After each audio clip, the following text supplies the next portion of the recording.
زۆربەی خەڵکی کاتێک کە پرسیاری دینی لێ ئەەکەی واللهی زۆربەی خەڵکی لە دینە شارەزایی نییە. توخوا ئێستا چەندێکتان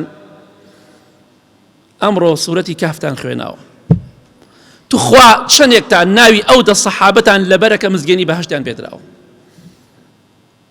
چەندێکتان ناوی ئەوانەتان لەبەرە، توخوا چەندێکتان 50 ئاەت و 50 حەدیسی بوخاری موسلیمتان لەبەرە، هەمووتان تەنیا حەدیسێکتان لەبەرە من غەشەنا فەلەیسە مینا کە دەوشی پێ ناکەن. بەداخەوە دەربارەی دین وەڵام من هیچی لێ نازانم، ئەی بۆ ڕاوپارە بۆچی عیبت نییە؟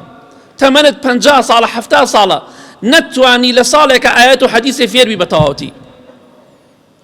کاریگەری دین بەسەرمانەوە نییە و بەداخەوە لە دینی شاکۆڵەوار و داما و نەزانین، شارەزامان لە دین نییە. وازان دین تەنیا بۆ منە بە تۆ ئێوە بڵێم ئەی خۆ ئێبێ ئێوەش لە دینە شارەزا بن، خۆ دینداری تەنها پەیوەندی بە منەوە نییە، پەیوەندی بە ئێوەشەوەیە. ئێوەشە بێ لە خوا بترسن وەک من، ئەبێ وەک من غەش نەکەن، وەک من خیانەت نەکەن، تەنیا لەسەر من حرام نییە. بۆیە بەداخەوە بگەڕێ ناو خەڵکیە پرسیار بکە دەربارەی دین، بڵێ ناوی دە پێغەمبەرم پێ بڵێ سەلامی خوایان لەسەر بێ، بەخوا زۆربەی خەڵکی نایزانی، بەخوای گەورە نازانی. تخوا محەممەد صلی الله عليه وسلم کۆمەڵێک ناوی هەیە، تخوا غەیری ئەحمەد و محەممەدەکە چی ناوێکی پێغەمبەری خوازانن صلی الله عليه وسلم، زۆربەی خەڵکی.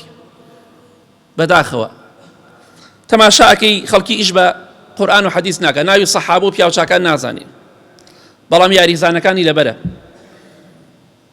ئەگەر حاڵی ئێمە ئابەم جۆرە بێ، لە دینی خوا شارەزانین، لە دینی خوادا کۆڵەوارین، لە قورئانە کۆڵەوار و داماوین، لە حەدیثە بە هەمان شێوە، لە ژیانی خواناسانە بە هەمان شێوە، ئەگەر حاڵی ئێمە ئاوا بێ بەرامبەر بە دینەکەمان، ئەبێ چاوەڕێی خۆشی و شادی و بەختەوەری بکەین، یا چاوەڕێی خەم و خەفەت و کێشە و مەشاکل بکەین.